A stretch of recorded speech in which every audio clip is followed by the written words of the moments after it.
friends, it's Diane the Creative Inkster. Welcome. Today is Monday, June 26th. Whoops, we're nearly at the end of the month, and I have something different to do tonight. It's been a wild and woolly couple of weeks in my household with lots of things going on, and so I pulled out an old one sheet wonder layout that I thought we would do. And I've just been having a fun time. I will tell you through this broadcast the fun things that have gone on for me today. First of all, my printer isn't working. So I had to kind of recreate the one that I posted for you all. So I have this little cheat sheet handy here, so that's okay. I can do that. We're going to uh, play with a piece of paper. So I'm starting with a 12 by 12, but this is actually a layout for a 6 by 6, so 1/4 of this sheet. Now, if you're along for the ride, please let me know that you're here and watching. I love to connect with you and know who's out there with me on the journey for tonight. And if you're watching the replay, equally, always nice to have you comment. So as I mentioned, it's called a one sheet wonder. And what that means is we'll take this 6 by 6 sheet and we're going to cut it into 7 pieces. And then we're going to somehow use those 7 pieces on as many cards as you like. You can put it on 3 cards. You can put them all on the same card. You can do whatever you like. I think I'm just going to play around with it and see what the mood moves me today. I think I've learned today that I can't have a lot of plans. And I'll explain more as the night goes on.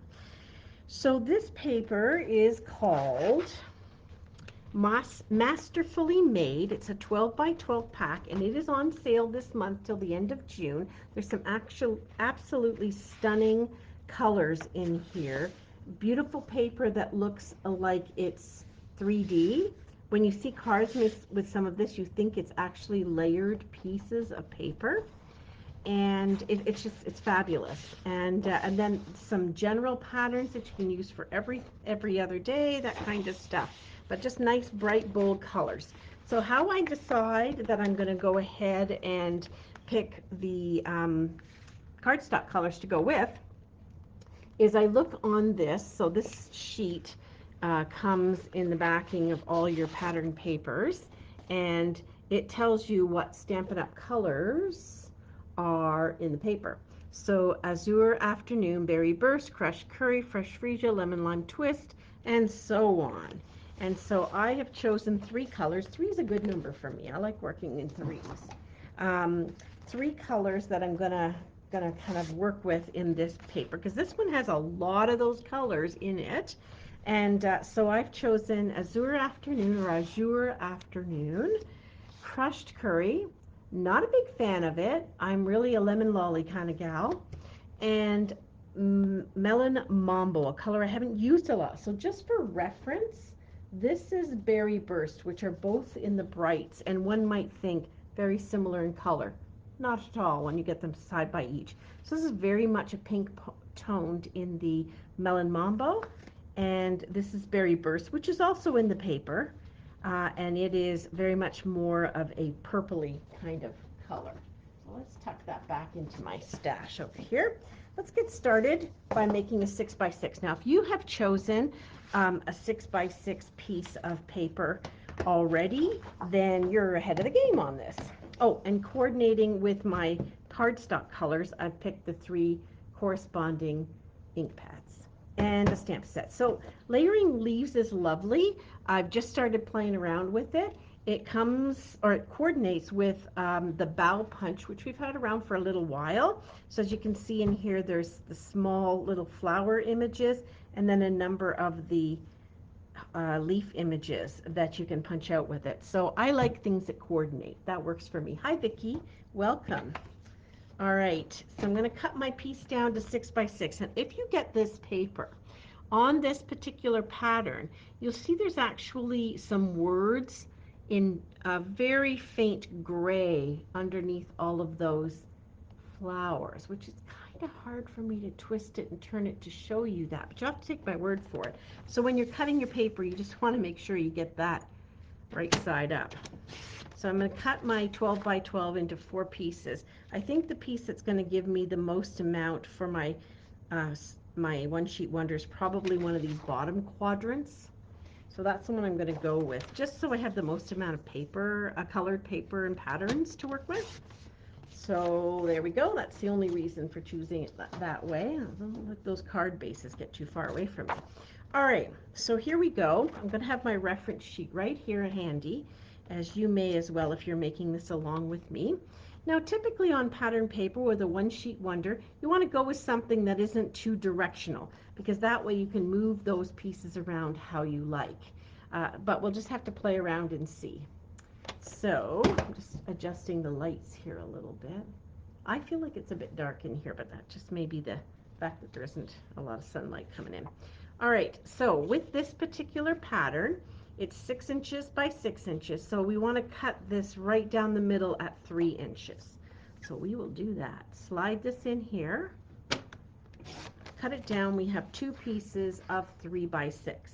We'll set the right-hand side one to the side, and we're going to work on this side of it.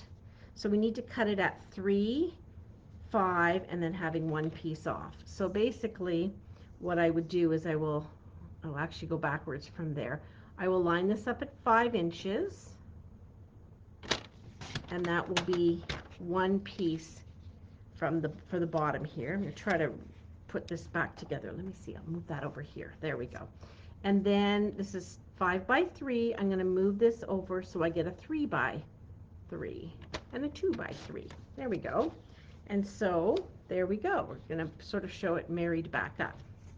Now for this piece, I want to be careful. I'm working on this half of the sheet that I'm able to cut these ones in half down here. So I'm going to cut down 2 inches from the top. If you're looking at this and you're looking at my piece of paper, I'm going to turn it this way, and I'm going to cut down 2 inches.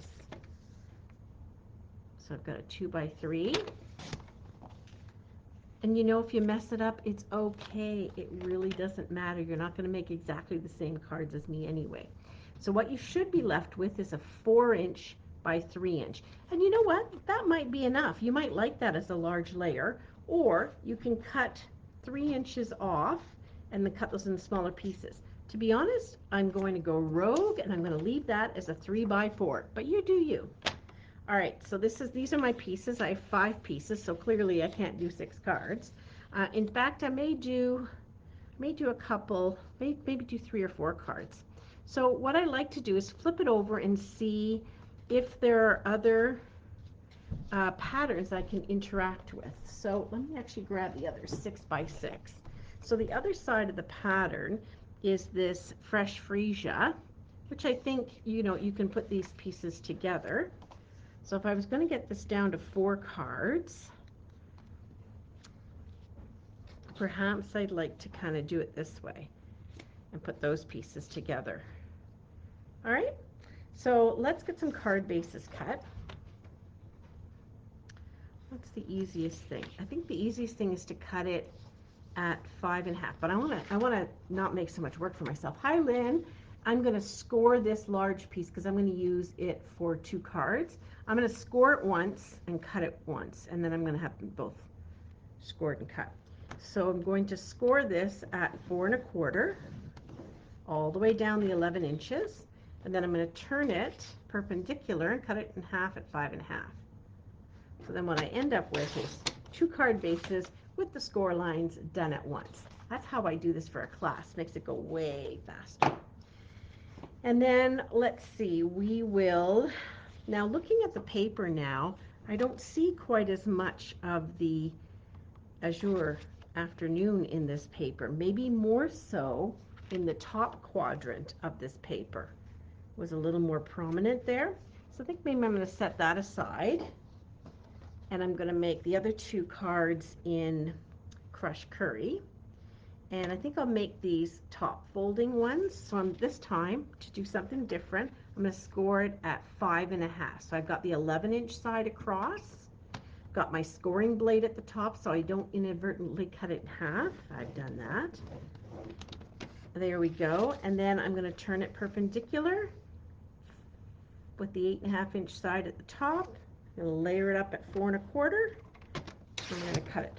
And now we have 2 that open this way. Now, one of my team members was saying how her mom, when she gets cards, and they might, let's say, fold this way. This would be like what we call landscape.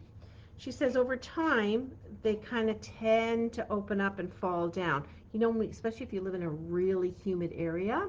Thanks, Val, for joining us. Um, so what she has found for her mom is she's putting her cards this way. And actually, I mean, it's still half a card, right? It's all the same front dimensions as you have, same inside dimensions, all good. Um, but it will stand up a little bit better longer. I thought that was a brilliant idea. Honestly, I never think to do the cards that way. I mean, if they happen to come like that, it's because it's a nice, happy happenstance and probably something I goofed up on. Speaking of which, so I had this doctor's appointment today, or not doctor's appointment, this appointment, and I needed to go to a place that I had never been to before in my city. Okay, it's not that big, 140 something thousand people. Well, I'm just going to cut some more paper. I'm going to cut this layer of white to 4 by 5 1/4. So I have never ever experienced this before, and if you live in or around Guelph, you can go check this out for yourself. But I went to 9 Woodlawn Street East, and in that office building, there is the place I was going to.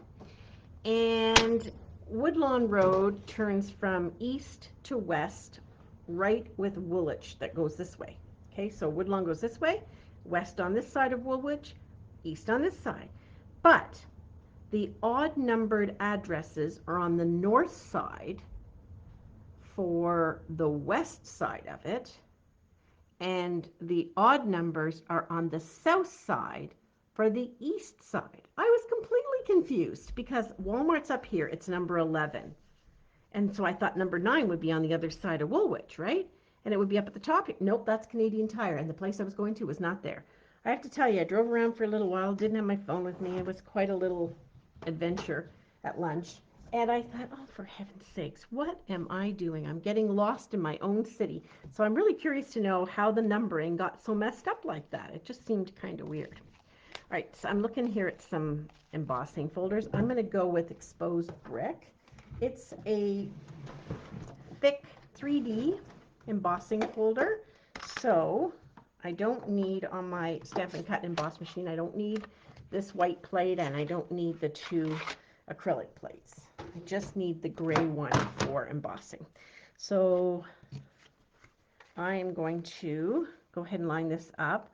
Now I do like to use the black lines. I've been told by demonstrator support that they weren't specifically designed to help you line up your cardstock, but I do like to do that. So I line the bottom of it up on the white so that if I have something like the brick, exposed brick, that it's going to line up straight. And I found this with the cane 3D embossing folder and how important that was and helpful it was for it to be like that.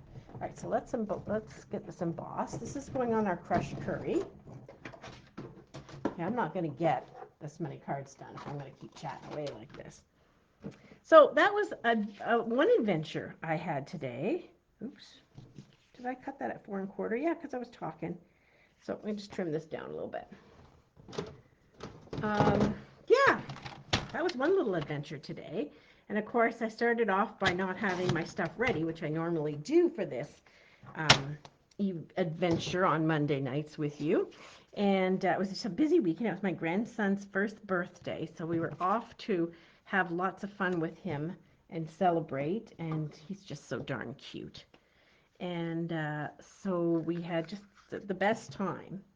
And that involved, I want some more white, I want another layer. And so, yeah, it was just wild. Actually, I'm going to take this, I think I'm going to use, now, I got to introduce another color. All right, so what we'll do, we'll take, I probably have some here that isn't cut as a half sheet. Melon Mambo is what I'm looking for. Nope, in my little stash, so I'll take a piece off here. So I want this to be a mat for this piece. Now we already determined this is 3 by 4, so we need it to be 3 1/4 by 4 1/4. Well, that's 4 1/4 that way. So let's just cut that right off. And we'll cut it at 3 1/4. And then I have the biggest leftover bit for doing something with, which I actually have an idea for this card. So here we go. This is going to go on top here. So that was excitement number one, was realizing I wasn't really quite ready for our creative escape until, when I was getting up and getting ready for work at 7. So that aside, we get through the appointment at lunch. They were kind enough to still see me even though I was running quite late when I got there. And then tonight I started the supper at 5:40, 5:45, thereabouts. Turned the oven on, got the pork chops all ready to go in, and thank you, Val. Never realized the street numbers. They do, and it was crazy, Vicki. I'm telling you. I've actually, so I work for the city, so I actually put an email in and asked how that kind of worked because I was kind of curious how it works out. And I went down a little rabbit hole after work because I was looking up, well, how did street numbering get set up? And I learned a lot about how it came out of, actually Napoleon Bonaparte had a hand in Paris and how they set it up there way back in the, 17, 1800s or whatever. My history is not good. So yeah, it was fascinating actually. All right, so I'm using some bubble bath ribbon here. Comes with lemon lolly bubble bath and azure. Where are the scissors? And yeah, very, very, very pretty, very sheer ribbon in a 3-pack. And it kind of goes with the fresh on this, I think, pretty nicely. Yeah, so very strange how that kind of worked out. Because actually, one thing I read was typically numbers, now this was more, I think, in Europe, but numbers start with odd numbers as you're going up a street and the numbers are increasing, odd numbers on the left, even numbers on the right. So like I said, I think this is in Europe because that's definitely not the way it is on my street. My street, it's odd numbers on the right, even numbers on the left as you're going up around the crescent. I don't know. It's really weird. But I'm curious to know how it all works, and I suspect in various communities everyone does their own thing, right? Anyhow. So that was a little bit of a fun adventure. So be mindful as you go up in that corner of the world where the Canadian Tire and Walmart live. It's a bit different. All right, here we go. I'm going to pop this layer up because that's what we do, right? When it's on top of an embossed layer. Just pop this guy up. And also with the ribbon behind it, it keeps it from being a little bit bulky. So here's our 3x4 piece, as I've mentioned. Now, all you need with this now is a stamp set and a greeting, which, let's see, I guess we should use, let's use Melon Mambo since I rarely use it. Let's look and see. Maybe it's all dried out. I rarely use it. And I'm using layering leaves, and I have some sort of scrap white here. Let's see, I pulled a punch out, another one that I don't use too often. This, I don't remember the name of it, but I'll figure it out. But it looked like those greetings would fit nicely on there. I love this So Happy to Celebrate You. I've used it a lot, and I really, really like it because I feel like it covers a lot of different greetings. So it's very versatile that way. So let's stamp it first. Back to the dinner store. So what do you do with the chops in the oven? Oh, right. Cranberry sauce. That sounds yummy. Yes. So what I did was I kind of left my son, who was relaxing, thinking Mom was making supper, to actually make it, because when I got up from the couch at what I thought was 40 minutes after I thought I put them in, I hadn't even put them in the oven. They were just sitting there. So anyway, I put them in with Diana sauce. It's something I get at the grocery store. I'm sure it's mainstream. Anybody can get it. And it's very nice. It's sort of a sweet and sour, but not super garlicky or anything like that. So we kind of like it. And so I do a couple things. That's what I did with that pork chop. Was I put it all over and flipped them, and then put some more over. And then there's some nice new potatoes and some cauliflower, not so new cauliflower. You know that cauliflower that you find in the bottom of the fridge that's like, I gotta use this? Yeah, it's that cauliflower. And I don't want to waste it, and I didn't feel like making soup, so that's kind of what I decided to do, is pop it in. So anyway, yeah, that's what I did with the pork chops, or what we're doing with the pork chops tonight. But often I will brush them. I'll get it like something that is a little marbly, not too lean, and I will, there's our first card done. Boom. Quick and easy. Could put a white inside if I wanted. Yeah, I'll normally take a bunch of spices, always paprika, salt, pepper, garlic, onion powder, garlic and onion powders, and maybe a little cayenne for a kick, and kind of put all that together and brush them with olive oil, and then put this rub on top of it. You could also like buy a chicken and like Montreal steak or Montreal chicken rub. I don't even use just the steak on steak. I'll use it on other stuff. And yeah, so then I would use it on something like that, but with the olive oil on it really works really nicely. So that's what I'll often do with pork chops. I'm not a great cook, like I'm not a fancy cook. I know how to cook what I need to know how to cook, and we can be good with that, right? Okay, so we're going to do another layer of 4 by 5 1/4, but this time I think I'm going to stamp something. And it seems weird to stamp them in crushed curry, but that's what we're going to do. We're going to stamp one of these leaves and just do some nice leaf thing all around. I guess I probably should reach over and grab the green, but it's okay. We can live outside the box today. All right, here we go. We're going in.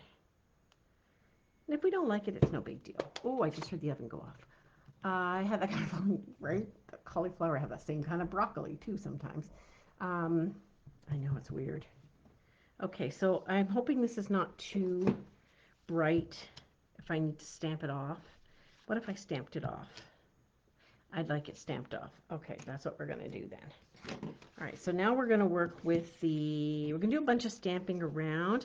Now this pattern isn't so great if you turn it sideways, because as I mentioned at the beginning, there's those words. I don't think it's going to look so cool. So I think the 3 by 3 is going to look better with this pattern. So my idea is to do a bunch of these, but stamped off. So here we go. I'm going to start going vertical, like so. I'm not stamping off, right? That was close. I don't need any other disasters today. All right. I'm not necessarily going for a perfect symmetrical. I'm just kind of going. It may be a happy happenstance. I haven't done this kind of crafting in a long time, where I just kind of like go with it and see what happens. So a little bit outside the box for today. Okay, it probably needs more. This may work, it may not work. I may be like, yeah, I don't like it. Now the middle, it doesn't matter if it's messy, because we're going to hide what's in the middle. There we go. Oh yeah, so, you know, we could do something with that. Maybe the smaller one's better. Oh yeah, I think the smaller one's better. That just hides too much of it. All right, so yeah, it's a little different. I really, really, really don't like the yellow. So forgive me for a second, and thanks for hanging with me, because this is not my usual length of video, right? I'm going to grab another ink pad. The other color in here is Pretty Peacock, a nice green. So I'm going to use that, because I think that's going to look way better. All right, so we're going to flip this over, and we're just using this piece up here too, because I feel like that's going to be super dark. But you know what? I think it works. All right, let's flip this guy over. All right, we're going full strength now, changing up, and we're not going to try to be so perfectly even. We've learned from that. We're going to try something different. 3, 4. All right, so we're going to test drive this. Yeah, I don't know. I don't like them overlapped. All right, so this is the creative mind, and kind of what happens when I'm playing on Saturday afternoon or Friday night, trying to come up with my card for Monday is a little bit of this playing around and figuring stuff out. All right, once more into the breach we go. Oh, uh-oh, look what I did. This is turning into quite the day. Okay, good thing this is handy. Let me get the green off my fingers so I don't transfer that everywhere. Good heavens. Woo! This is why we close our ink pads. Holy smokes. Oh my goodness me. All right. I don't like the overlapped thing. All right, so we're going to just, let's start straight up, I think. And then this one, and then this one.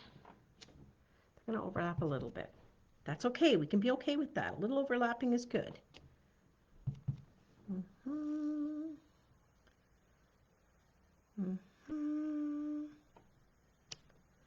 That wasn't too bad. Good thing it was a photopolymer stamp, huh? We could see to place that one again. Okay, so I don't love it, don't hate it, but I like it a lot more. All right, happy with that. Well, let's stamp our greeting while we're here and we're already in the mess. How does that sound? So this time we will use a different greeting. Oops. We will go ahead and use sending hugs. That's another one that I think I use a lot because it's also something that you can use for various occasions. Oh, let's move that stamp over there. Here we go. A nice big S on the sending.